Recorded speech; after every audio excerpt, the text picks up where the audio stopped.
Trabaho? Anong trabaho? Ay pangako na kita kay Mr. Iqbal. O pakasalan mo lang siya, magiging okay lahat. Yung future natin, yung pamilya natin. Pinaniwala mo ako na walang kwenta ang buhay ko. Na walang patutunguhan ng buhay ko. Si tita nag-voicemail? Bakit kaya? Joanne, dinala sa hospital ang daddy mo. Magkita kayo ng ate mo sa Hawk bukas, sumunod ka sa akin at huwag kang maarte.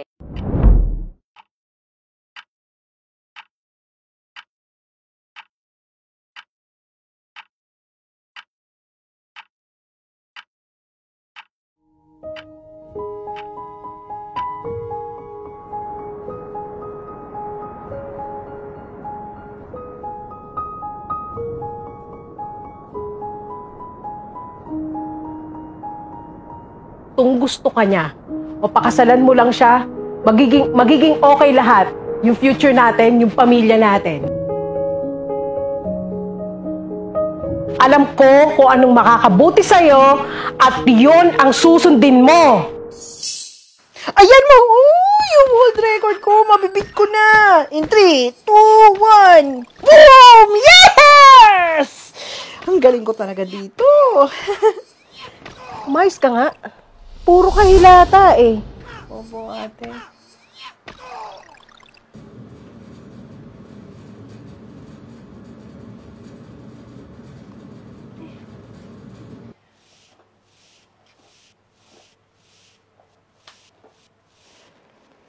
Kinaganda mo na yan, Jo.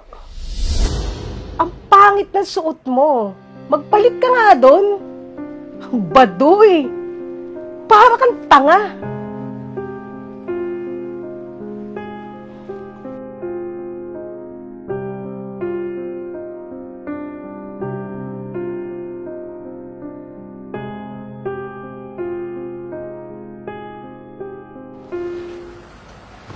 Hello, babe.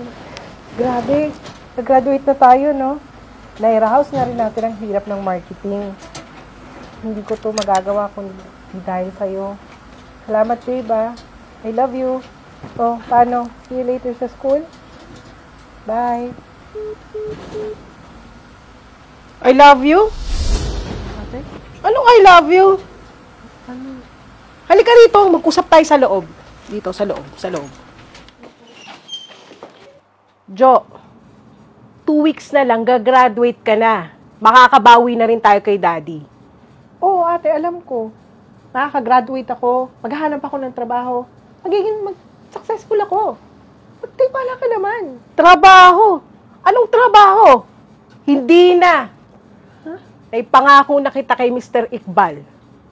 Sino tong Mr. Iqbal, ate? Yung amo ko sa Dubai. Yung amo ko sa Dubai na mayaman. Grabe, alam mo ba? Ibang-iba yun. Ang dami niya sasakyan. Araw-araw nagpapalit. Yung ginto niya, my God, okay doon. Okay ka doon. Ha? Anong kinalaman ng amo mo sa buhay natin, sa pamilya natin?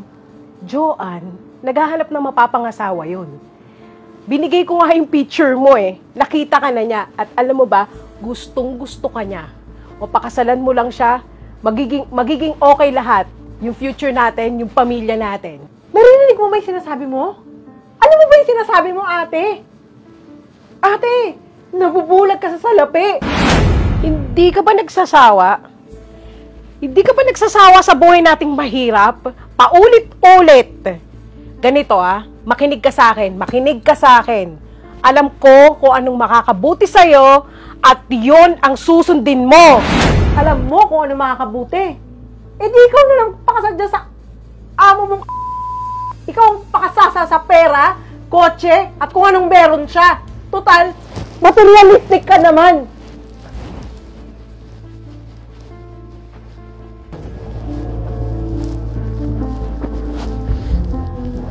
Papakita ko sa inyo.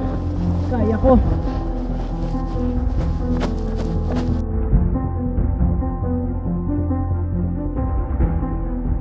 Uy! Bawal matulog dyan! Sorry po.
Jo, kumusta ka na? Ang tagal na nating di nagkita ah. Oh, mukhang pumayat ka yata. Pinapabayaan mo ba yung sarili mo? Do I look like I don't take care of myself?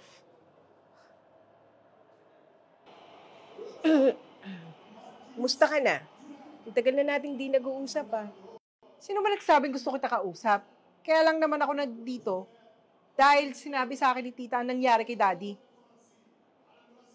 Jo, Oh, teka lang. Magpapasko no. Ayusin natin to. Pakiusap. pakiusap? Wow! May ate control freak nakikiusap. Well, sige. Pakibilis. I don't have all night. Jo, sorry na. Patawarin mo na ako. Naging desperado lang naman ako nun eh. Dahil sobrang hirap ng buhay natin. Sorry? Dahil binugaw mo ako sa ibang lahi? Seriously? Ang dami kong problema noon. Tinanggal ako sa trabaho. Iniwan ako ng asawa ko. Tsaka Ano ate? Sige, para ma-justify natin na tinrato mo ako para tsaka nakunan ako. Matinding depression nangyari sa akin. Kaya sa akin mo binuntong lahat ng failures mo? Do you understand what you did to me? Pinaniwala mo ako na walang kwenta ang buhay ko. Na walang patutunguhan ang buhay ko. Na para akong isang baboy na binibenta sa palengke. Napakot mo yung pagkababae ko. Pinaniwala mo sa akin na tanging lalaki lang ang magbibigay ng direksyon sa buhay ko. Para sa inyo, you think that I was weak? Well, look at me now. All of you can go to hell! Alam ko, Jo. Alam kong mali ako. I'm so sorry. Alam ko hindi ko ma-justify lahat ng nangyari noon. Pero inisip ko lang naman yung kapakanan mo eh. Tsaka yung kapakanan ng pamilya natin. Magkapatid tayo. Alam mong mahal na mahal kita. O ito, Merry Christmas ate. Magkita na lang tayo pag may patay na ulit sa pamilya natin.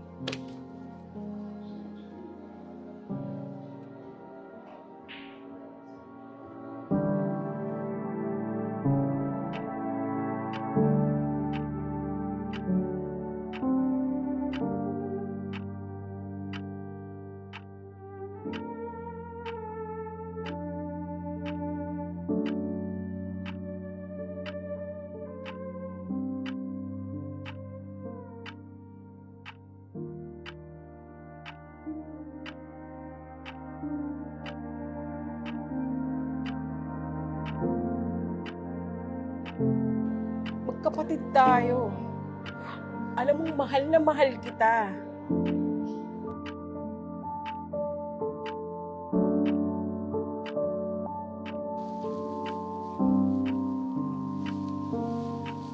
Hello ate.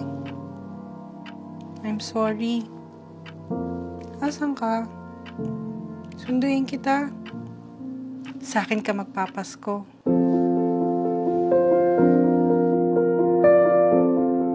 Hi mga kapitbahay! Napaka-special itong video na to dahil hindi lang ito Christmas theme, kasama pa natin ang ate ko! Hi mga kapitbahay!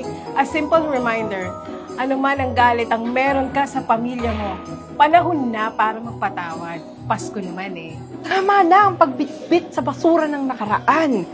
Masarap magpasko pag okay at masaya ang pamilya natin.